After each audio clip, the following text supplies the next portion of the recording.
Okay, so a week on from the European Super League announcement. Um, yeah, it's still going on, really.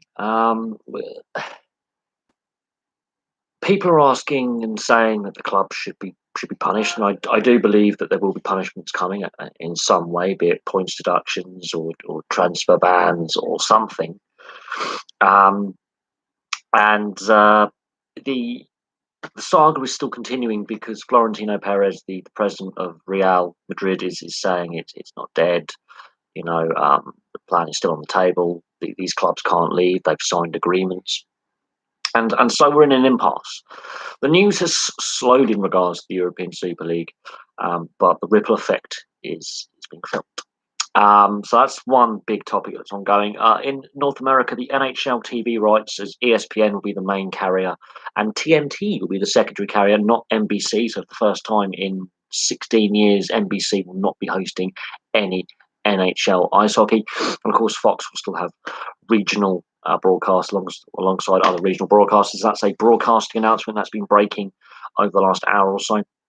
And IPL news: players are returning home, citing issues with the pandemic in India. So, if you're a cricket fan, the IPL is in the news. So, we'll have a look at that in a second. But yeah, so they're the main headlines so far. Obviously, Man City win the League Cup. Tottenham, another season without silverware. As things stand, I mean, I don't know. I think Tottenham are the English club most at risk from the fallout of the European Super League. They have massive debts. They are still. Oh yeah, I could use a haircut. I'm growing the hair. I'm growing the mullet back. I'm growing the mop. The girlfriend doesn't like it, but the hair's been grown. Um, but yeah, players are leaving the IPL amid COVID-19 concerns. So Adam Zampa and Kane Richardson have joined fellow Australian Andrew Tye in ending their Indian Premier League season early to return home. This is breaking news. India off spinner Rashtravan Ashwin also said he's taking a break from the IPL to support his family. The news comes as India is struggling with the COVID outbreak. Tye, who's with the Rajasthan Royals, flew to Sydney on Sunday, citing the stress of bubble life and concerns about borders closing in Australia. I just thought I should try and get on the front foot and get home before I got locked out of the country. He flew home via Mumbai and Doha, and there's definitely concerns. A lot of guys have been in touch once they realised I was leaving. Some of the guys are very interested in what route I took home and how I approached it. The England and Wales Cricket Board is not currently aware of any England players planning to leave the IPL, with individuals set to make their own decisions rather than the governing body. India has been reporting over 300,000 cases a day. Royal Challengers Bangalore said on Monday that leg spinner Zampa and fast bowler Richardson will be unavailable for the rest of the IPL season and returning to Australia for personal reasons. A statement added that they, obviously are giving him their support. The Kolkata Knight Riders paceman Pat Cummins has asked his fellow players to join him in contributing to help with the pandemic. So that's three players who are leaving the IPL, citing the ongoing pandemic in India. So that's an ongoing story. I wouldn't be surprised if more overseas players pull out. Do I think Son Heung-min and Harry Kane stay at Spurs? I think there's going to be a squad clear out. I generally do. I don't know what Spurs do to recover their financial losses.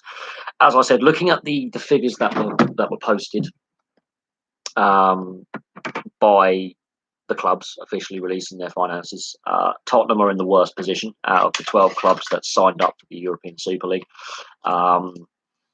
And if they miss out on Europe, which is highly likely considering their league position, they are going to be in big trouble next season financially. They're going to have to be active as sellers in the transfer market. I can see players leaving. The fact that Mourinho has gone in such circumstances, and it is reported that he was unhappy with the planned Super League involvement, refused to take training.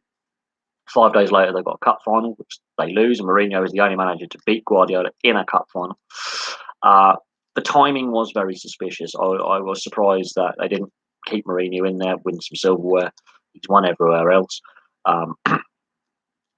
This is where I have concerns about Tottenham, the direction the club's taking. Now, I'm not a Spurs fan, far from it.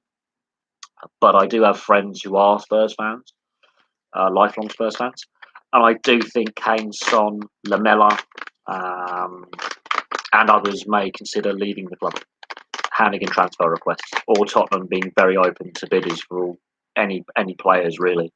They are in a very difficult position financially, much like Real Madrid trying to offload Gareth Bale, Barcelona asking a huge sum for Messi last season, which ended up being a very messy situation at the beginning of this season. I'm not obviously fully aware of the full situation at Tottenham, but their lack of statement regarding the European Super League and its collapse before it even started is telling as well.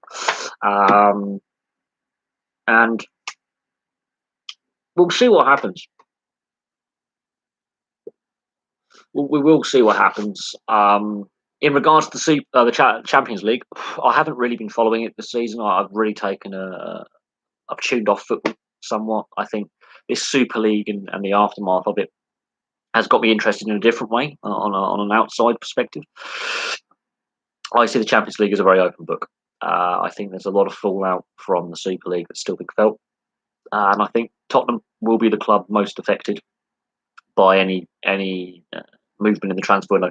I can't see how much money they're going to be willing to get. Going to be able to accept for players. I think because the transfer market has been subdued because of the financial impact of the coronavirus pandemic and lack of fans and reduced revenues. It'll be interesting to see what offers are tabled for players like Harry Kane, like Son, like Lamella, and others at the club. It'll be interesting to see what they accept. Obviously, looking at Barcelona's situation with Messi, where he wanted to leave on a free, and they found they wanted 700 million for him, and that became a very protracted situation in the summer. It's going to be interesting. I think some of these clubs will be very active in the transfer market trying to offload contracts.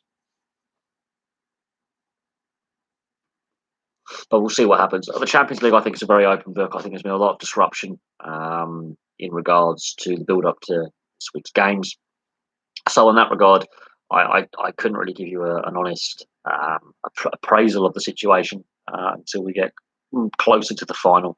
I might view the final at a push. I might watch it. But my view on football is what we've seen over the last 2 years. And this is also obviously not including the pandemic, but predating the pandemic. Um,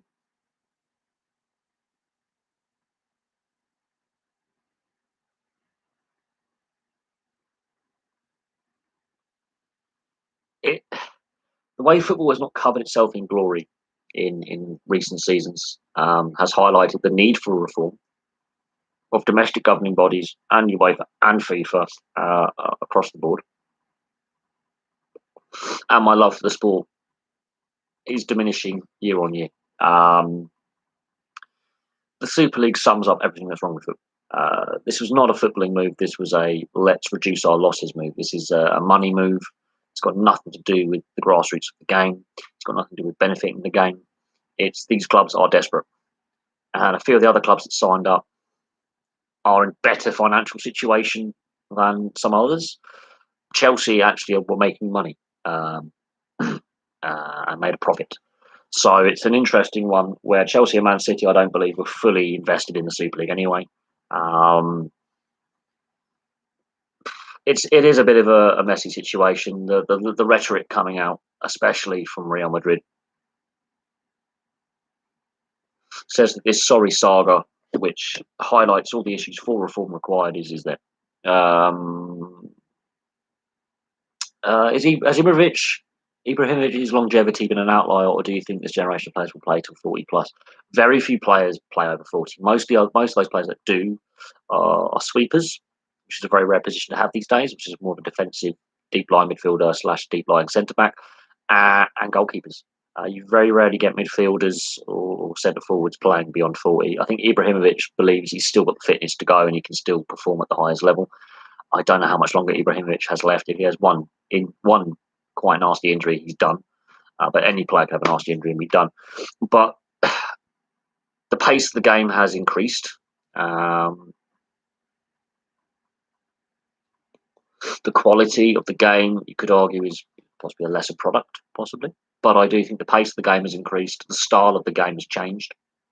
So with the pace of the game increasing, I think you'll see players retire earlier rather than later. Ibrahimovic, I think, is an exception rather than the rule. You look at the average age of retirements, you're looking at mid-30s. So, and as he's not a goalkeeper or a deep-lying centre-back, who generally play on a bit longer because he's a centre-forward and quite a physical centre-forward, I am surprised he's gone as long as he has. But you can always adapt your game. You get these rare instances of players playing until their late 30s, early 40s. But I think Ibrahimovic is more of an exception rather than the rule. I don't think there's going to be that many players in this generation playing beyond 40. There's a handful in every decade who play 20 plus years of professional football. Ibrahimovic, I think, will be one of them. I have no doubt. In saying that, one bad injury he's done. When he was at Man United, he did have knee problems. His knees were struggling. He took a bit of time out. Went to the MLS, which is a slightly slower place, so a slower paced league in a sense, a slightly less intense league. He's come back to Europe. He's doing really well. You can't argue of what he's doing, but I do think that he may have one or two, maybe 2 seasons max left in him. As I say, it's very rare for an outfield player to play past 40. Goalkeepers, okay, there's been a handful. Dino Zoff being a prime example of playing into your 40s. Peter Shilton being another one. But they're goalkeepers. They get better with age and peak in their mid-30s. We've seen the best of Ibrahimovic. There's no doubt on that. His best years are behind him. But the fact he's still going, it's an exception rather than the rule. You get this in several sports where you get rugby players, ice hockey players play till quite late on, basketball. But they are the exception rather than the rule. I wouldn't see that. I think you see it with every generation of players. There's always that one or two. Like Stanley Matthews, for example, plays till his 50s. So you get one or two generational talents who will defy the aging process and play on quite late into their 40s, but it's rare. And with the pace of the game and the style of the game, it's less and less likely that is going to be a long-term thing. I don't think many players play in this era. Ronaldo and Messi are nearing the end of their careers. Their numbers are starting to drop off. And when you start getting that drop off, it becomes a very steep decline very, very quickly. Some of the greats did retire young. It's an interesting question though. But you look at each decade, and when players retire, or every 15-year period, Cannavaro, the elder brother, he played till I think he was 37, 38. Maldini, another one. He played into his 40s. There was a couple of AC Milan players who played into their 40s when Ancelotti was manager there. But it depends on the league and it depends on the style of football the team plays. But the general pace of the game is quicker. The speed of passing, the movement off the ball, the quality of pitches is a lot better. So you're seeing players retire, I think, a bit younger. Once you hit like your mid-30s, you do have this drop off. The fact that Ibrahimovic is still a top quality player says something about his fitness and his drive. But there's only so long you can play his style of play and be effective with his style of centre forward play and his link play. There's only so long you can do that, and defenders will challenge him constantly. But the style of the sport has changed. The style of play has changed. If this was 20 years ago, he probably wouldn't have made it to his age now. If he was playing 20 years ago as a 30-something, he would have retired a couple of years ago. The physicality of the game has changed. It is more now the pace you have to put into the game. Movement is key. But it'll be interesting. I think he could play till 40 plus. As long as he still has the motivation, the drive, and the fitness. His fitness will probably be what does him. He has had some injuries. He has had some lean spells with clubs. And his time at Man United, he was playing hurt. He wasn't as effective at Man United as he could have been. That is something you need to look at. But there are other sports where players play. Like in the NHL, there are a handful of players right now in their 40s playing at the top level. So how did I choose it? It's called watching on TV. When I was a kid, I had cable TV and satellite TV as a kid, so um, I was able to watch the NHL from a very, very, very young age. For whatever reason, I decided to choose the Jets, the original Jets, and I followed the Coyotes when they went to Arizona. And when the Jets came back, I was quite happy. So I have two teams that I follow quite passionately. One's a bit better than the other. It was an interesting one. It was just as a kid growing up. My dad used to go over to Canada a lot with the military, and when he would come back, he was a massive sports fan, and we ended up watching sport. And I got into hockey at a very young age, watching it as a fan, and I've been a fan ever since. I've been a fan for most of my life since I was about 3 years old. I got more into it in my teenage years and really invested in it when I was about 14, 15. So for the last 17 years or so, I've been heavily invested in sport, and I was very lucky that we had a rink, which is unfortunately closed now, but it was just down the road from my house. Local team were national champions several times in the various levels that they played, including at the top level where I lived. I've got mates who play the sport, so I've been invested in the sport for a very, very long time, and have been for most of my life. It just so happened that the original Jets played in blue and white, and then blue's my favourite colour. So interestingly was a seller to me as a kid. The fact they weren't very good is another thing, but I got invested in them. I always like an underdog, always have done, always will do. I think underdogs make sport. And I've just stuck with my teams for the best part of 25 years and will continue to do so. And the fact that the Jets are actually a very good team on that, and the Coyotes are a half decent side, makes it a bit more enjoyable when you know they're both looking likely to be playoffs this year, which is rare for both teams to make the playoffs in the same year. Doesn't happen often. And if it was to happen this year, it would be 2 consecutive years that they've both basically been in the playoffs, which is kind of nice, considering the struggles that Arizona have had over the years, and the Jets looking very likely to be a contending team this year as well, which is quite nice to have that contending team. It's just nice. I've been following the NHL since before the '94 strike and lockout, so I go back to the pre-salary cap era in my support of the sport. The salary cap era has been a leveler.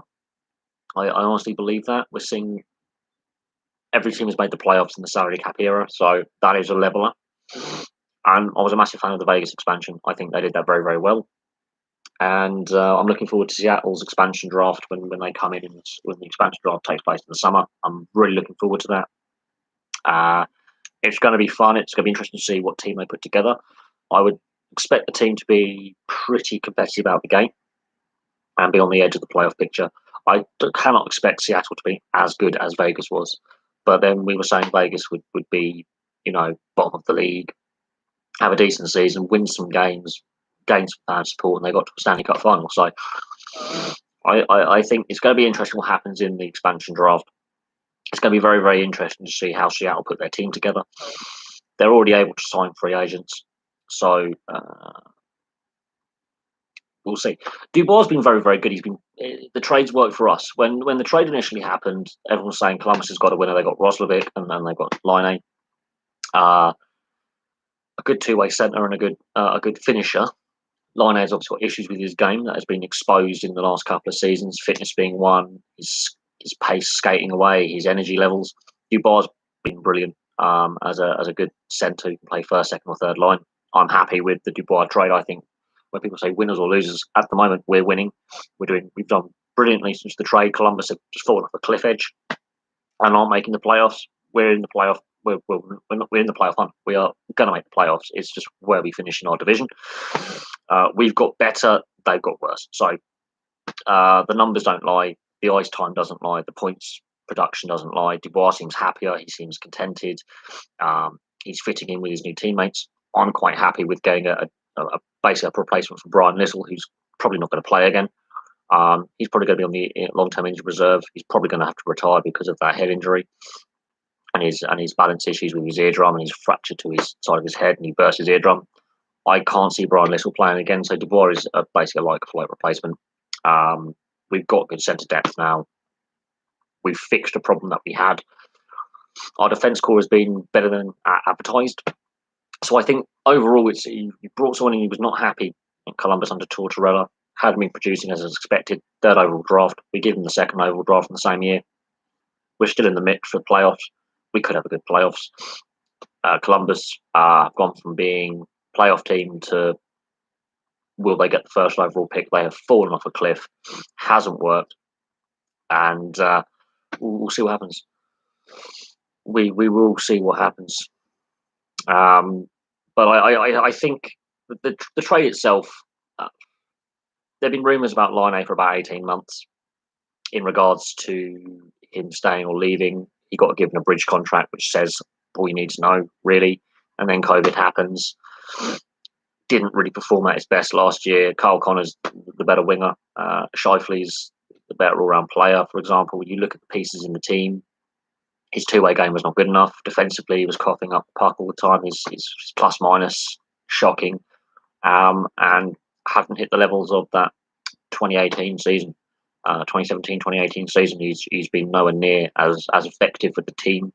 And you've got to look at the wider squad. You've got to look, can we make? We made the conference finals with in 2018. First round in 2019, we got in the playing round. Our defence core left en masse in 2019. We lost all our good defensemen. Bufflin got injured, and it was okay. We've run out of defensemen. The defensemen we've got are better than advertised. People were writing us off saying we can't defend. And we've got two decent goaltenders. The defence core is solid, not outstanding. We'll just see what happens going forward into the playoffs and where we finish in the division, be it first, second, or third. We've lost Nikolai Ehlers for the season. That is a loss. And there's been a lot of disquiet amongst the fan base about how the Department of Player Safety has dealt with Toronto in regards to other teams for foul play in recent days, and that's not going away. But yeah, the Dubois trade, I'm happy with it. I think he's fitting in rather well, and he can be a depth centre or he can play first, second line. I'm quite happy with adding him to the mix. It adds depth down the middle. It adds a guy who's a team player. He didn't feel loved at Columbus. Tortorella does that to players. He's a star player. Hasn't produced at the level that was expected. He's got less points than Line and Matthews, but since he's come to the Jets, his point production has gone up. His ice time has gone up. And overall, I'm quite happy with the trade. Did I watch the Cup final? No, I didn't. 1-0. I'm surprised it was 1-0 with how badly Tottenham played. I've read the match report. It doesn't make good reading if you're a Spurs fan.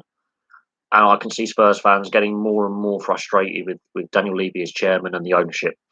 I've discussed it at the beginning of the stream. I do think Tottenham are more exposed to having to sell players in the summer. I can see the fact they've been beaten in a cup final, the fact they've got no silverware again for yet another season, and the fact that they look likely to miss European qualification anyway, it doesn't bode well. Well, City, this is what gets me Man City. They are so wasteful in front of goal. Their shooting percentage is really, really low. And there were some games this season that were only scraping by 1-0 anyway. The reason why they are where they are in the league with that gap is they just ground out wins by not playing well over Christmas. Other teams faltered over Christmas and fell off a cliff. But their shooting percentage, you look at the amount of shots they had, their shooting percentage was absolutely disgraceful. The amount of chances wasted. They should have buried them more than 4. It should have been 6, 7, 8. But I'm just looking at facts and figures and percentage of shots on target, shots off target, chances created. They are very wasteful. You can say it's a sign of a good team, but at the same time, better opposition in the cup final would have done them. You cannot play like that week in, week out for a long period of time. You can get away with it through patches of a season, and then you can get the confidence because you're getting wins and you can learn from bad games. But if they play like that in the Champions League, they're getting slaughtered. If they play like that in any game the rest of the season, they're going to lose games. That's how I'm reading from the match stats. If you are that wasteful in front of goal, and then it's like the FA Cup final in when Wigan beat them. Yes, the playing squad has changed a hell of a lot since then, but they lost 1-0 because they were wasteful in front of goal. They had more chances, and Wigan just get the corner and get the ball in the net.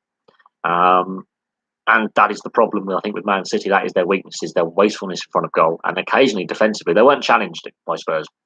Not at all. Weren't challenged at all. But if they were to play like that in the Champions League or any other game, the Champions League final, Tottenham were absolutely woeful. I fell asleep in that final against Liverpool.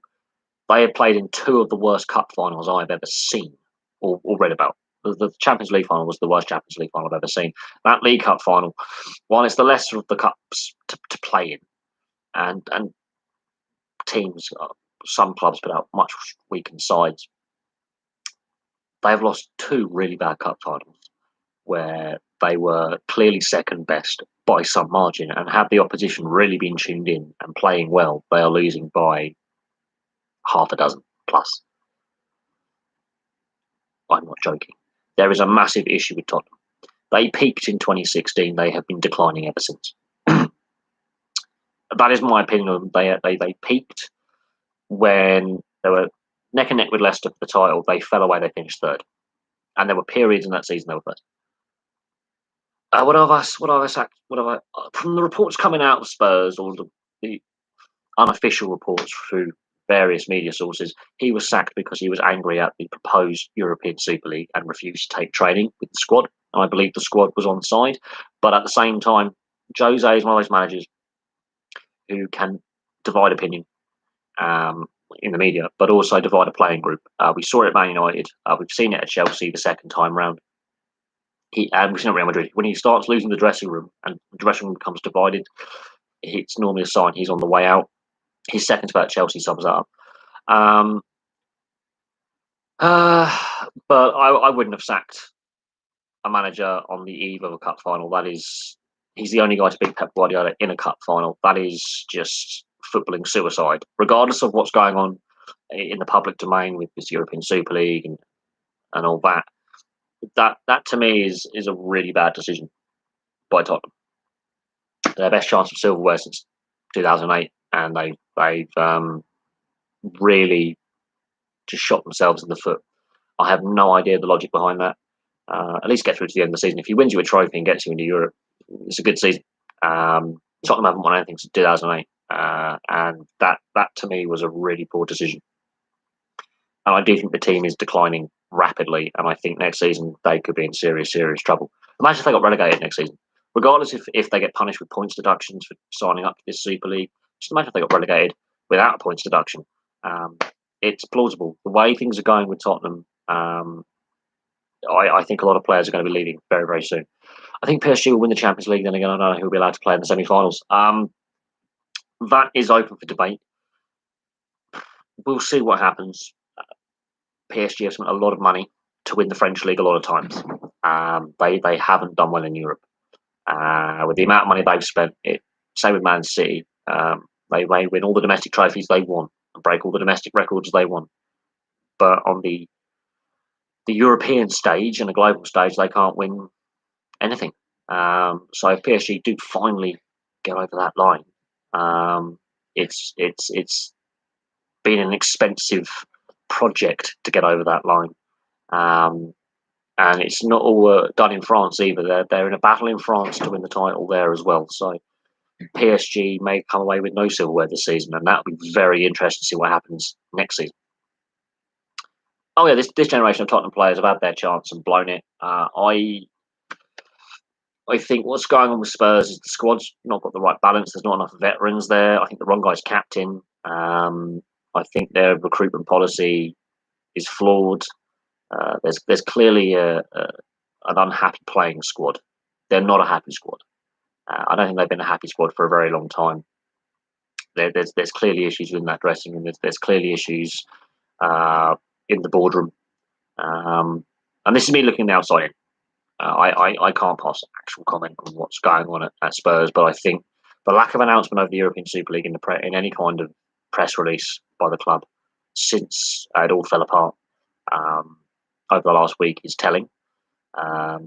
Sacking your manager 4.5 days out for a cup final is a head scratcher as well.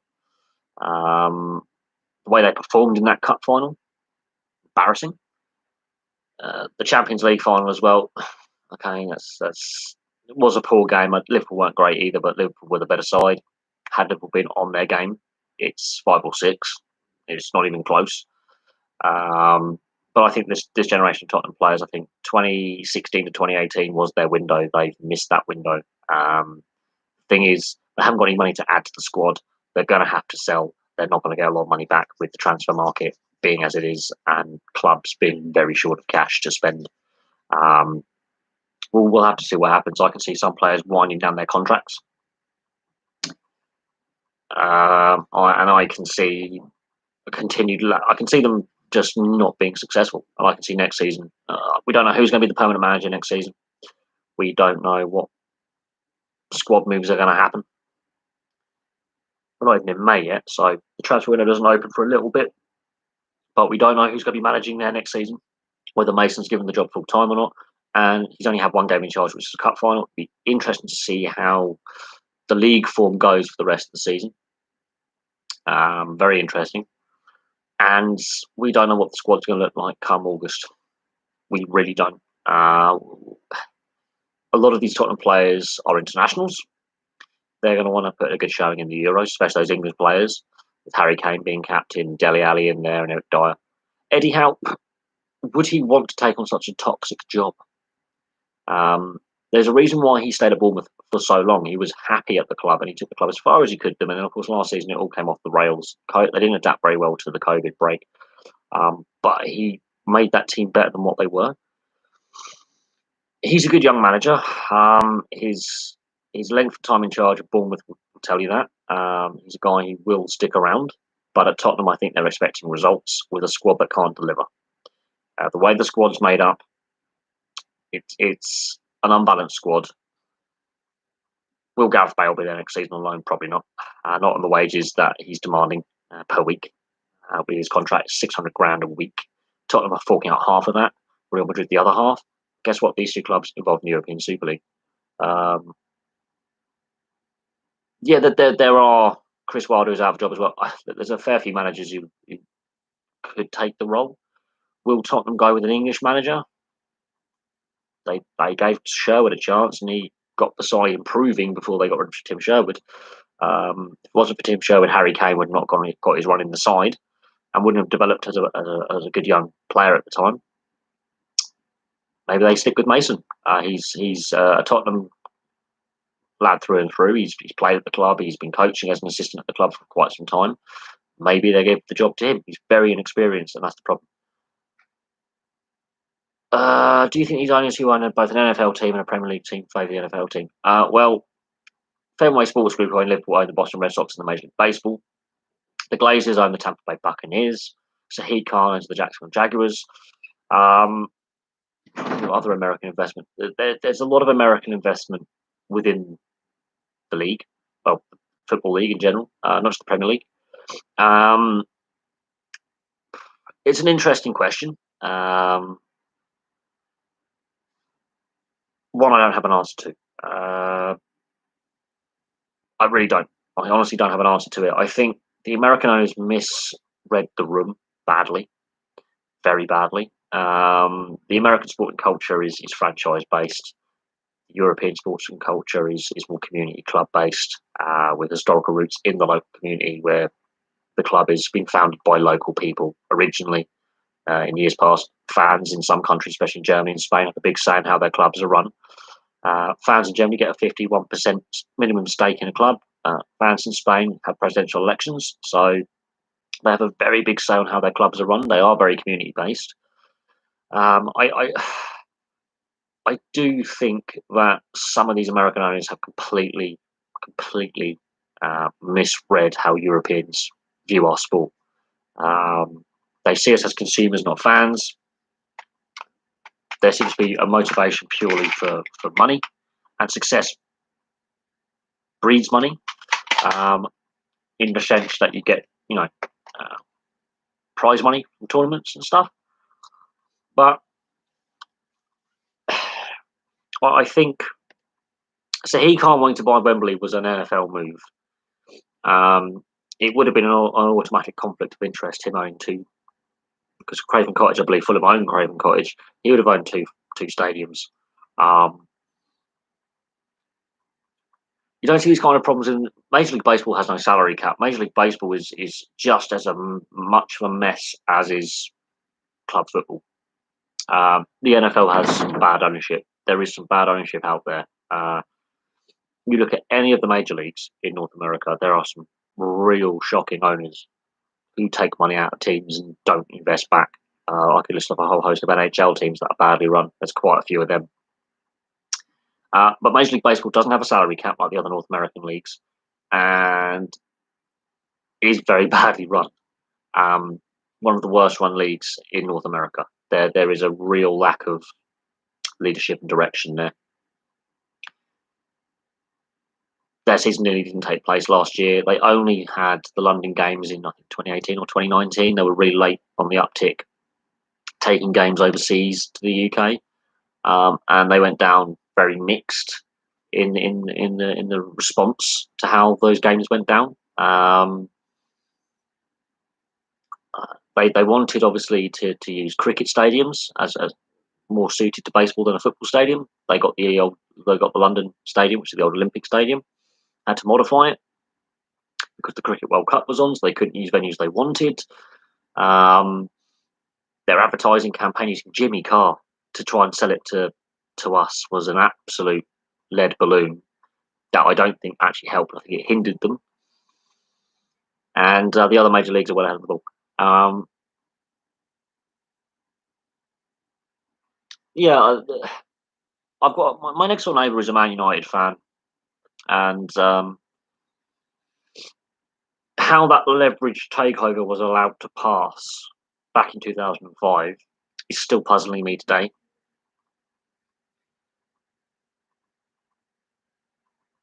And that is a flaw of weak leadership in the Premier League and the FA. It's part of the reason why we have this European Super League idea that's been mooted around for 2 decades.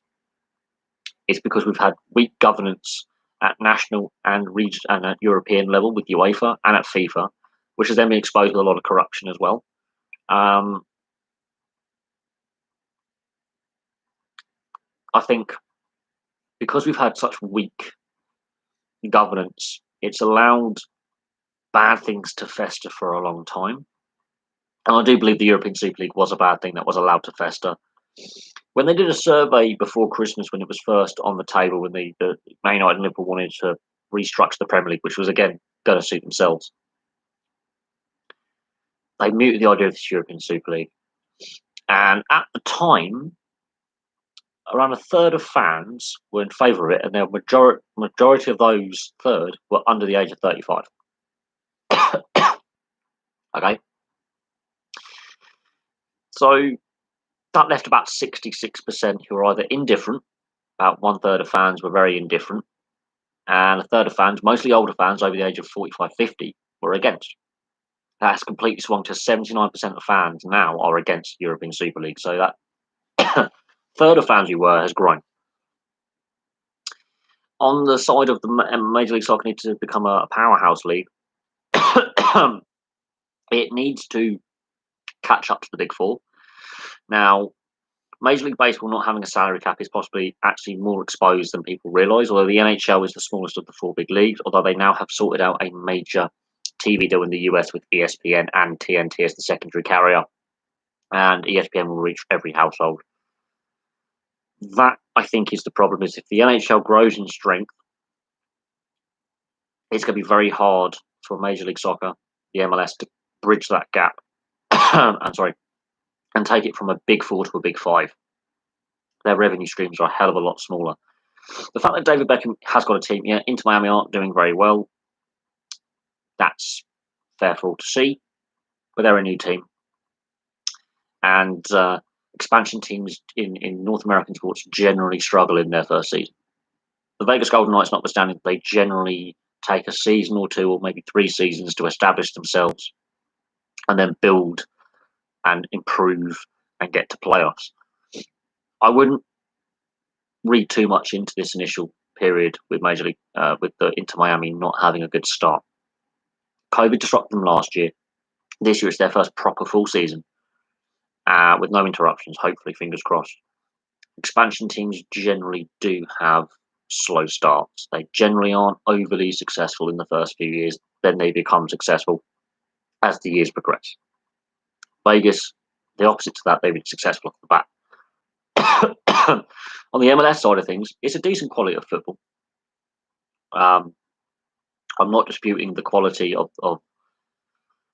the MLS. It's a very decent product, but it's trying to compete with the Premier League, with La Liga, with the French League, with Serie A, with the Bundesliga, with the Champions League, the Europa League, and the other European leagues as well. The American TV broadcasters will rather broadcast Arsenal, Tottenham, Liverpool, Man United, Chelsea. Let's say Chelsea playing Chelsea Crystal Palace. That's a London, or Chelsea Fulham because that's a derby match. They would be more interested in broadcasting the European football over the domestic, and that's another issue they've got to break down is sell their domestic product they have to the domestic audience who's more interested in the European and South American products because they're more established leagues, they're historical leagues, they have the history, they have the culture, and the American fans, ironically, like our system. This is something that the American owners who are part of the Super League idea fail to realise is the fan base in the US actually prefers our version of league structure than the franchise system. They love the history of it. They love the intensity of it, the win loss, the emotion. You don't get that when a team is struggling and near the bottom of the league. They go right. We'll try and get the first overall draft pick by tanking. You can't afford to tank in a relegation system because you're relegated. There is no draft system. So the difference in sport culture is something as well that I think hinders the MLS with the product they're trying to sell because the sport thrives on promotion, relegation, missing out on a European place, missing out on a playoff place, missing out on a to make the playoffs, avoiding relegation, getting that whole structure. Farrell Williams is retiring at the end of the season. I don't know much about her career, but I know she's been a stalwart of British sport for a very, very long time and has represented Great Britain,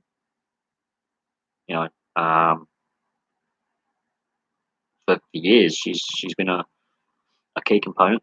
The MLS, could definitely capitalise on the anger that European fans are showing right now about the European Super League and about how they feel that they're not involved in the decision-making process.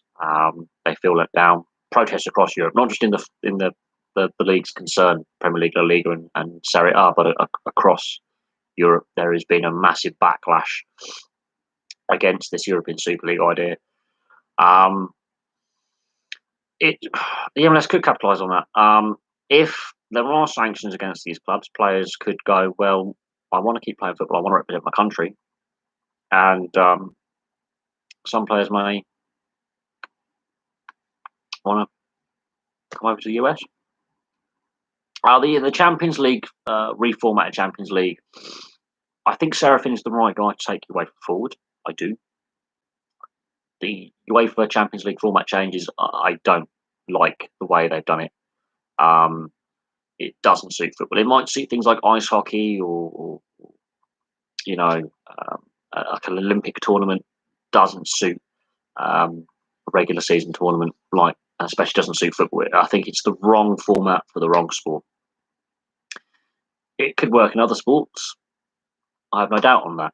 Doesn't suit the Champions League. I think you need to go back to straight knockouts. The champions of each UEFA nation qualifying. That's 55 teams. Plus the winner of the Europa League from the year before should automatically qualify. That's 56. 7 rounds or 7 rounds or 8 rounds, depending on how you do it. You have 8 rounds of 7 or 7 rounds of 8. Probably 7 rounds. Start with 7 rounds would work with 8, dropping down. Yeah, a team finishing eighth in England could get in, the third place team in Holland could miss out. Yeah, and that's why some of these leagues have struggled in recent years. Is the format changes to the Champions League have harmed the Dutch league, the Belgian league, where they benefited the English league, the Italian league, the Spanish league, and the French league and the German league. You could argue, yes, the format changes will then further harm other top flight leagues in Europe. And for me, you've got to bring back the Cup Winners' Cup. You've got to bring back the old format of the UEFA Cup, straight knockouts, and you've got to go back to straight knockouts for the Champions League, where it's purely the league champions of the 55 UEFA um, members, 55 UEFA leagues, and the winner of the Europa Leagues make it 56. Get a nice even number, divisible by 8 and 2 and 4. That would be, you would have 8 rounds to the final. In my opinion, that's the way I would go. It increases the intensity level and the risk because it's a straight knockout rather than going through the pointless group stage where there's so many dead rubbers, which is another reason why fans are tuning out. Is like, oh, well, this team's not going to qualify for the knockout stages, or we'll go into the Europa League. You know, we're safe. We've won all our group games. You get loads of dead rubbers in the group stages that are really dull, where the team at the bottom is clearly not going to progress even into the Europa League. The third place team drops into the Europa League, and the top 2 teams go to the knockout stages of the Champions League. The way it's formatted now isn't great either. I would just take it back, just roll back the years to the early 90s, and you have straight knockouts and the Cup Winners' Cup, and I think you get a much better European product. Domestic cup competitions work in this way. Why can't the European cup competitions work in the same way?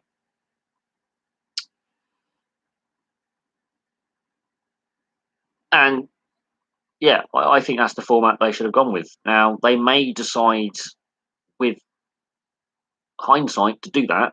There is still time to readjust the format, but they may already be signing TV deals and TV contracts to sell the product. Now, whether the fans buy into it, I can see it being a mixed bag. But part of the reason why this Super League idea has reached where it has is because these clubs aren't happy with the Champions League format as it currently stands. And I'm not a big fan of the Europa League format either with the group stage. It's much better to have straight knockouts. Europa League being the second place teams in each domestic league, plus let's say the winner of the Cup Winners' Cup gets put in there, or a coefficient. I hate the UEFA coefficient, but you could get a team on the UEFA coefficient in there. FIFA fair play rule. That's how Fulham got into the old UEFA Cup Europa League as it was before they changed it to the group format stage back in 2010. Fair play. They were the least penalised team in European football. They had the fewest red cards and yellow cards, hence the season before, hence why they qualified for the Europa League on the FIFA fair play rule. So that's how I would format it. I think a lot of fans would love it that way. I think a lot of the clubs would like it that way. Less fixture congestion. You only get 8 extra games a season under that format. The grievances of the breakaway clubs, it's called debt. Let's not agree with them. They've overextended themselves for 2 decades.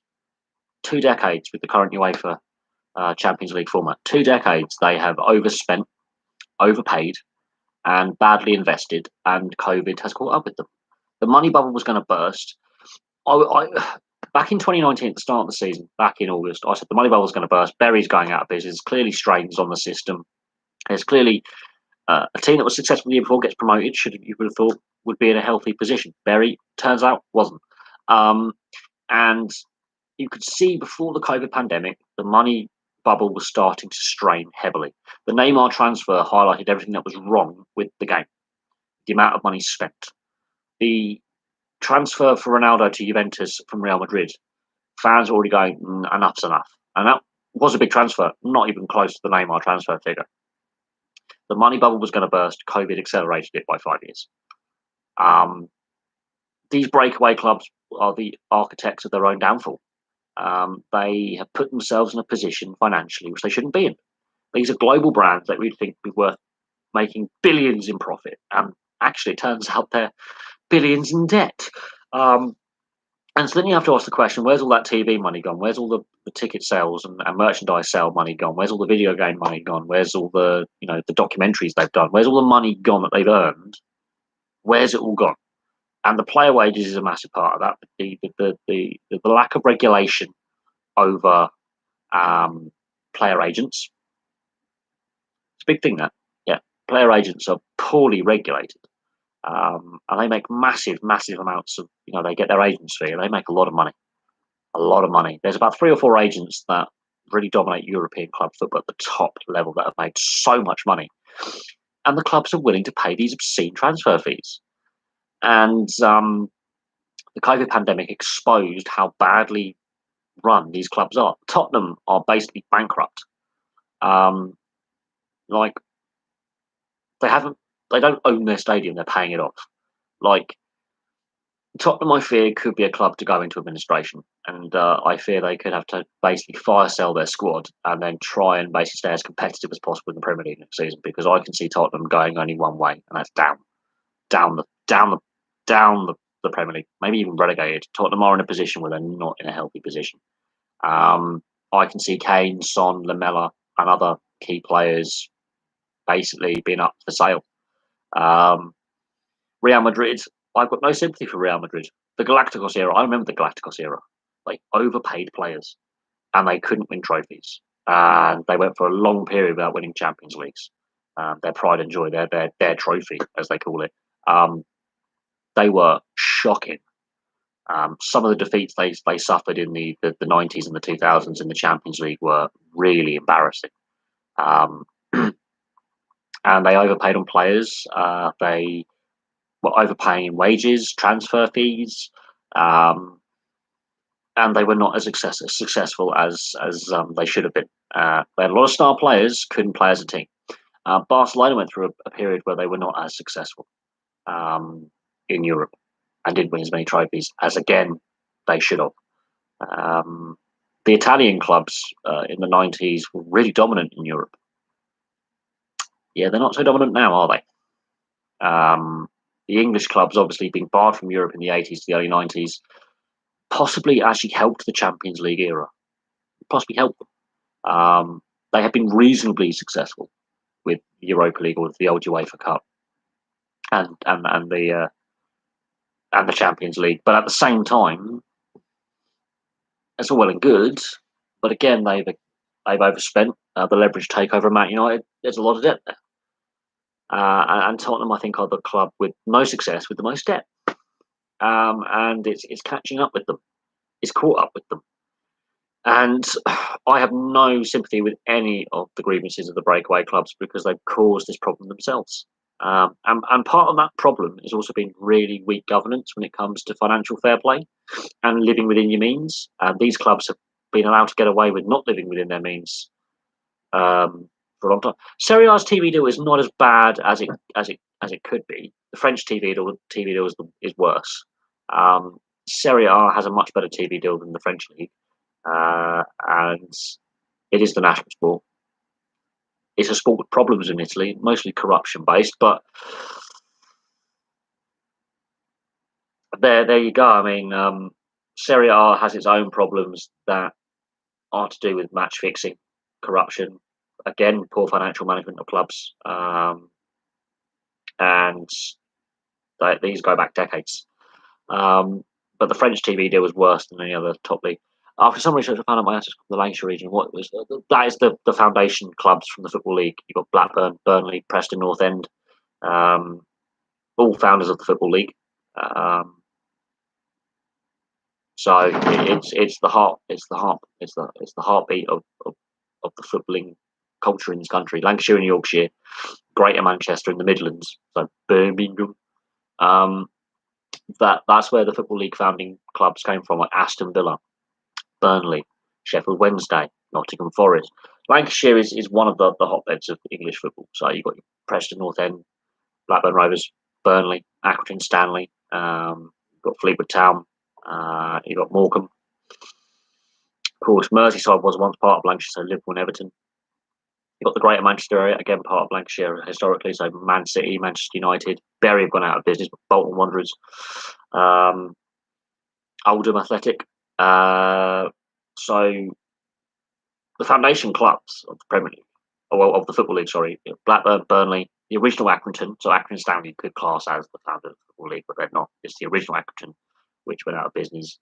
Preston North End, Newton Heath is the original name of Manchester United. They moved to Salford from Newton Heath in Manchester. They were a foundation club. Across the border in Yorkshire, you had Sheffield Wednesday, I believe Sheffield United. You've got Bradford City, Leeds United, York, um, got Huddersfield. Also, Huddersfield are also very key for rugby league as well as a foundation club for rugby league. Huddersfield Giants. So the North and the Midlands, Aston Villa, founding club of the Football League as well. Nottingham Forest, Notts County. Yeah, the list goes on. None of the clubs involved in the Super League breakaway are foundation clubs of the Football League. Newton Heath moved and changed name. The club reformed as Manchester United, but they were from the Newton Heath area of Manchester, not the Salford area of Greater Manchester. So the foundation clubs, not a single one of them is involved in this European Super League. That tells you everything you need to know about the history of the sport and how it's been skewed. Because, quite frankly, Spurs have only ever won 2 league titles and haven't won a trophy for 13 years. I'm just putting it out there.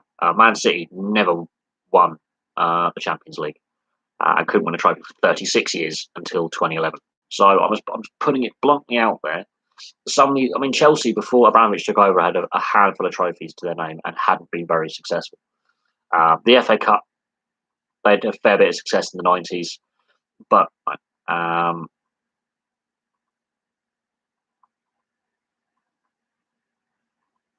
it's some of these Super League clubs didn't have a lot of history or a lot of success before they had very wealthy owners. Liverpool, notwithstanding, were very successful in the 60s, 70s, and 80s, but there were lengthy periods where they weren't very successful either.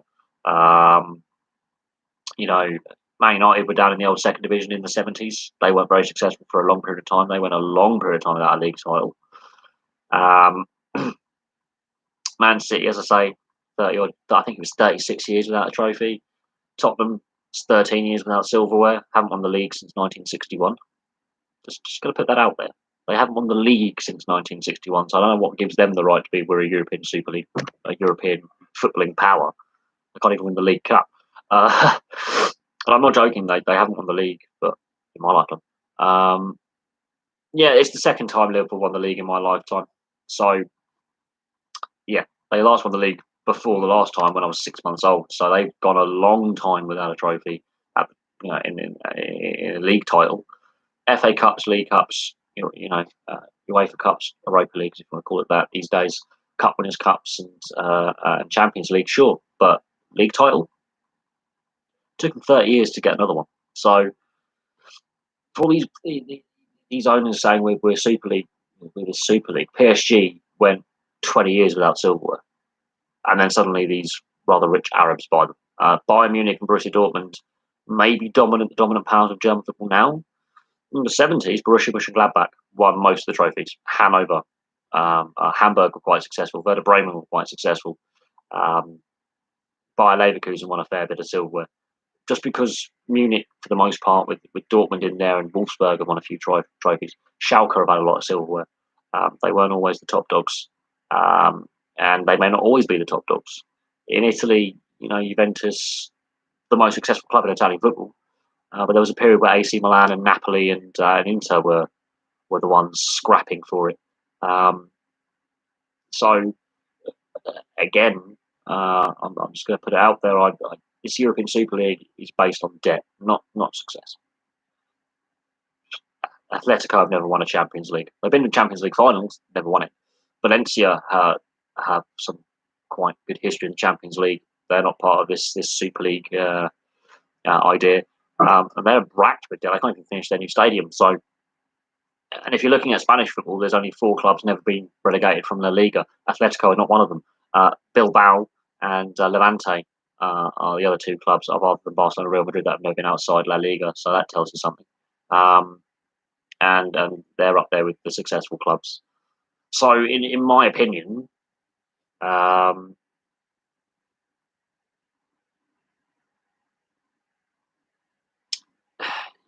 going by silverware, these clubs are very, very successful. No doubt. Tottenham, I don't know how they got in there, but every other club in there is quite successful. Don't know how Spurs got in there. Um, Spurs do not have a lot of trophies. They have not been a very successful club for a long time when it comes to silverware. Last time they won the FA Cup was 91. Last time they won the League Cup was 2008. The last time they won the league was 1961. Just going to put out the last time they won major trophies. And then the dust balls start coming through. They're not even in the top 8 most successful English clubs of all time for silverware. They're well outside the top 8. They've only had 30, I think is it 32 days at top of the Premier League? 32 days at the top of the Premier League in the Premier League's existence. And they want to have this European Super League. They're just going to get battered every weekend. And the league is the one that counts the most if you want to be called a top club. Silverware is what you want to actually have to your name. And Liverpool and Man United and Arsenal to a certain extent, Man City in recent years and Chelsea have a fair bit of that. Tottenham don't. PSG have bought their success. Without the money backers, they would be a second division team in France, which is what they were when they were bought. So, in my opinion, and they're not even the biggest club in France, but they are. I think anyone would look at. I think everyone is basically saying that right now. Tottenham have become a laughing stock on social media. There are some other pretty big clubs out there that haven't been in the mix of this European Super League that would quite easily beat Tottenham every day of the week, hands down with the way they're playing. But no, the football world did actually look at Tottenham probably and go, "What are you doing?" Because apart from I think 3 League Cups in the mid 2000s, they've won no silverware in the Premier League era. So I don't know what really. They had 2 cups back to back under Juande Ramos, and then Martin Jol got them the third. So 3 League Cups in quite some time ago, nearly 20 years ago. Was their first one under Juande Ramos. Yeah, it's been a long time since they've been relevant in a silverware kind of way. They've got to 2 cup finals recently and lost them both really badly. With how on the PSG side of things, PSG were not very successful for a big period of their history. The 70s, yeah, they were a start-up club and won a few trophies, and then obviously in recent years, but they were a second division team at one point when they were purchased. They were really in trouble, and it's only because they've got this money that they're able to win the French league. But they're not the biggest club in France for fan base or history by a long way. A long, long way. Marseille got the biggest fan base, Montpellier the second biggest fan base, and then Lyon. And then just behind PSG is Lille. And they're far more historical and, have a lot less money to play with. And Marseille have actually won the Champions League. So I'm just going to put that one out there. Even though they were involved in the match fixing scandal, they've actually won the Champions League outright. So make of that what you will. And the way I look at it, the fact that the 2 German clubs and PSG were like, we're not interested, tells you all you really need to know about this Super League idea. When 3 of the clubs they really wanted involved were basically like, yeah, no, we're not interested. And 2 of those 3 have won multiple European titles. And they just went, nope, not interested. That already weakens your product that you're trying to sell when you've got the 2 biggest clubs in Germany and the current champions of France going, you know what, this is not our cup of tea. And PSG aren't very popular anyway.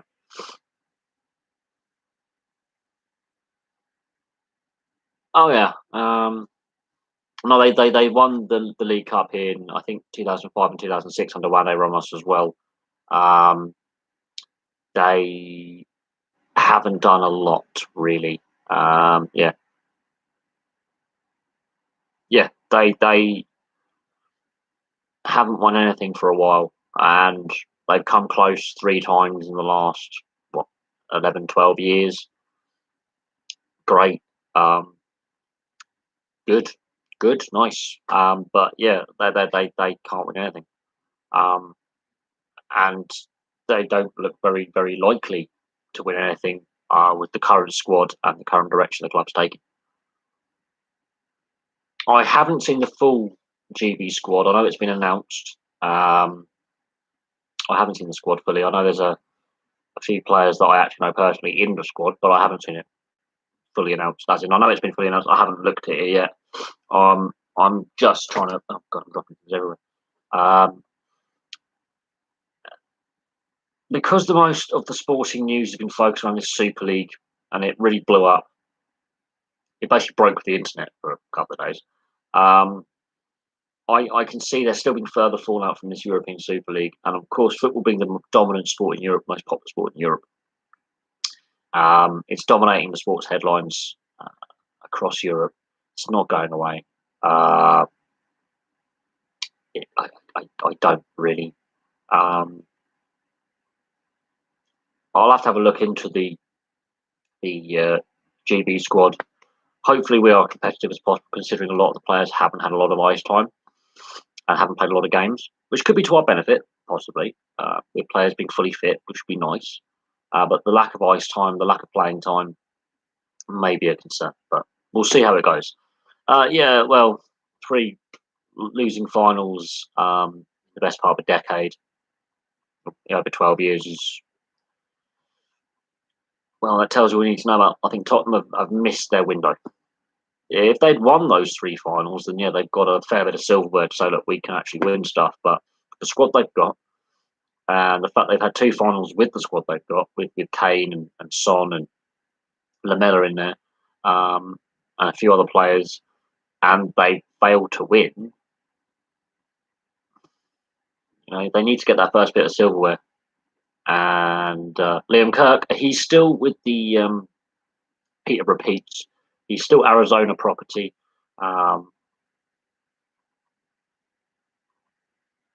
We'll see what happens. Liam Kirk's his name. I think he'll end up most likely as an AHL player with a few NHL appearances, but his time at the Peterborough Petes, he's developed really, really well.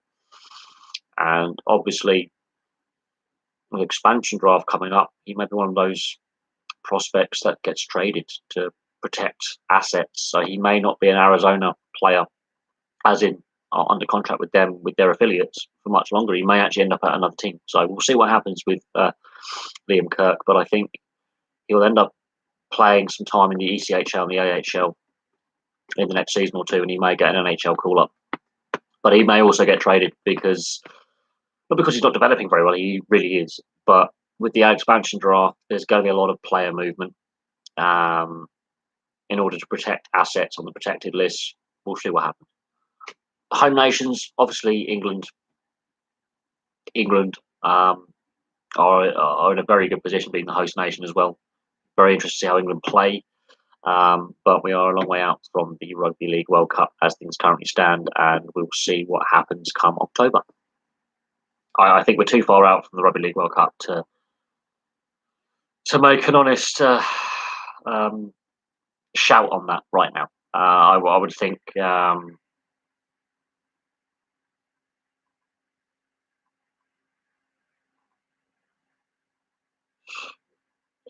I think England actually have a very good chance of actually winning this World Cup. I do. The new team they should drop it. Well, they've got the expansion draft, and obviously they're not obviously included in the. Well, they've got the expansion draft, and then they can pick up free agents. I don't know how it works the draft lottery for drafting new prospects, but I think Vegas are going to be key in this expansion draft because they're exempt from having any players taken, so they could be very active in the trade market. So we'll see what happens. I'll have to double check the expansion rules because I do also with the expansion draft Seattle get to pick players from the other 30 teams. Vegas are excluded to have players picked from. However, Vegas will be busy on the trade market taking contracts so players can be protected from the expansion draft and then trade them back. So Vegas could actually strengthen their team as well. And then you enter the normal draft where you get the junior players entering the draft. I think it's 7 rounds. So we'll see what happens with that.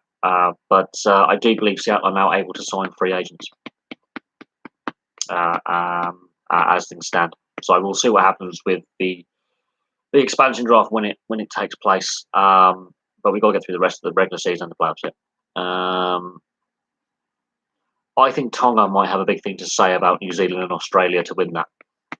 I think Tonga might be the dark horse again.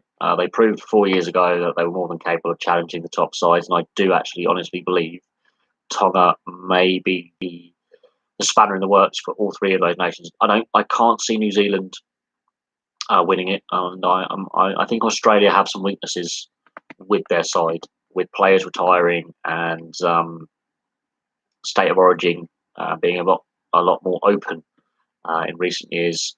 I could see Australia being vulnerable. They lost to Tonga last year. I can see Australia being vulnerable. So, what was it the year before?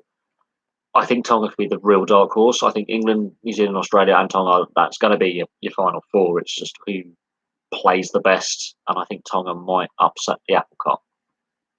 I would actually like England Tonga to be the final. That'd be kind of cool. But we'll have to see on that. A lot's happened in the last 4 years. Australia are not invincible. New Zealand have really struggled.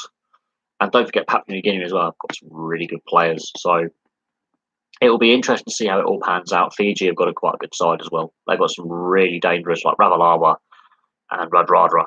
Not Radradra. Ravalawa and what's his name? The Parramatta winger. Sivo, Micah Sivo and Ravalawa, two real powerful wingers. I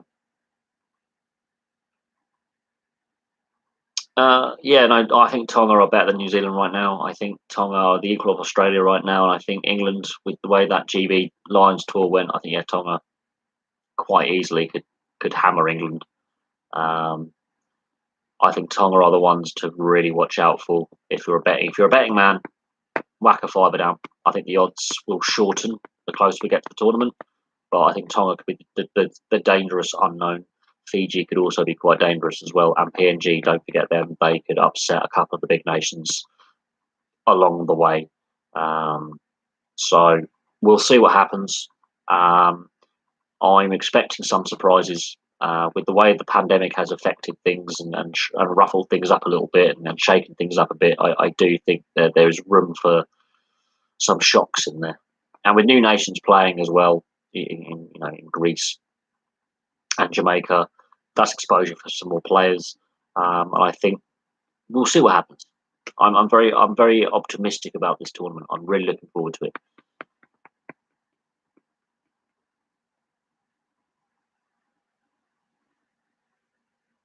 Oh, that GB tour was a disaster. Shambles is the best way to describe it.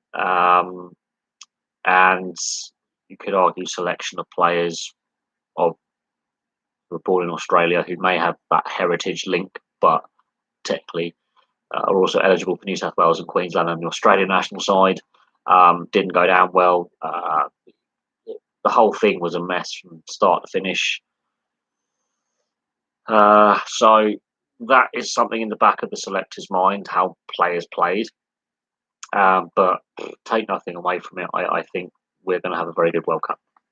That's my opinion on the Rugby League World Cup. I think it's going to be a very interesting tournament, very, very open tournament. And I'll have a look more in depth at the tournament structure and the groups and how it's all going to play out and predictions closer to the tournament. There's still a lot of things to happen between now and October. We may have fans in attendance, limited fan attendance, no attendance. They may actually move it. If fingers crossed. I mean, I've only got 15 days worth of holiday left to take this year with my current employer.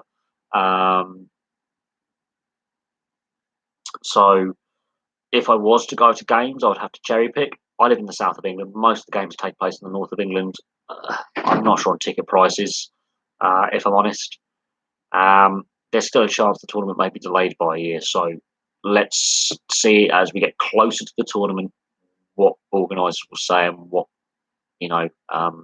attendances are going to be allowed. If it's max attendance, reduced attendance, very limited or no attendance at all. The organisers are planning on 4 eventualities: maximum allowed attendance, so that every ground is sold out, which would be brilliant. Some sort of attendance capacity limit. So let's say 25 to 75% capacity limits. That's a possibility. That's the second best option they've got. The third option they have is no fans in attendance. That's looking less likely now, although it's still a possibility. Or worst case scenario, they have to move the tournament to next year, at which point that throws everything up in the air, because let's say I book some days off, and I'm able to get into London to watch a game at the Emirates, which would be great. Most of the games take place in the north of England, and that's just already a big no-no for me on travel. I would have to book several days off work just to watch a game. If you're a rugby league fan, you're most likely from the north of England. You're going to be lucky within about an hour's travel, hour and a half travel of one of the games. I'm happy to watch on TV, to be honest. I would love to go to a game, but the cost I've got to factor in, and travel. For me, it's probably not feasible to do, which is a shame, because I would love to go and watch, but we'll have to wait and see. Yes, you may be able to buy tickets or get your tickets or whatever. At the same time, we just don't know what's going to happen in October.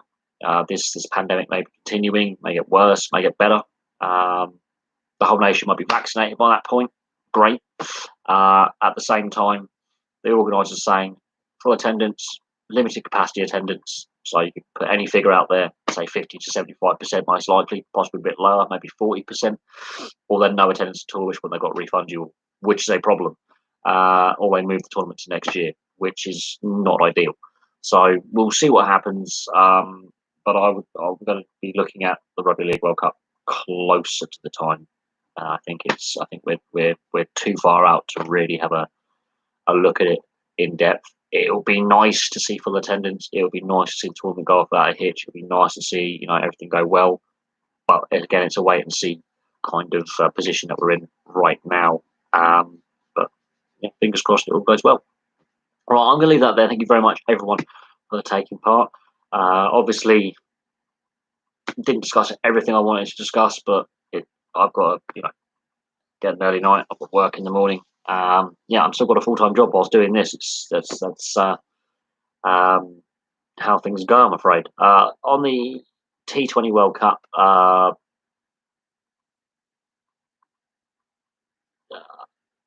think New Zealand are pretty solid side when it comes to cricket, underrated side when it comes to cricket.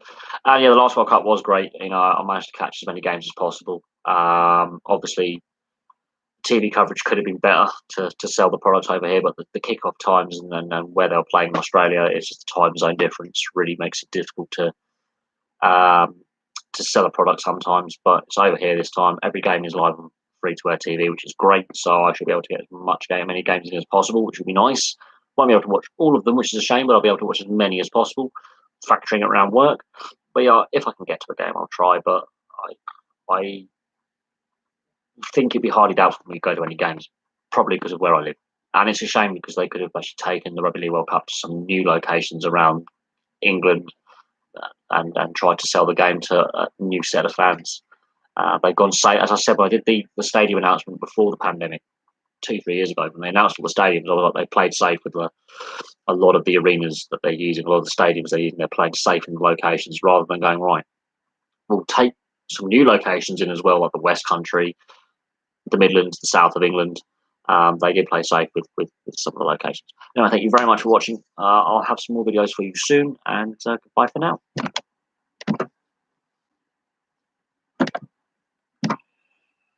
Oh.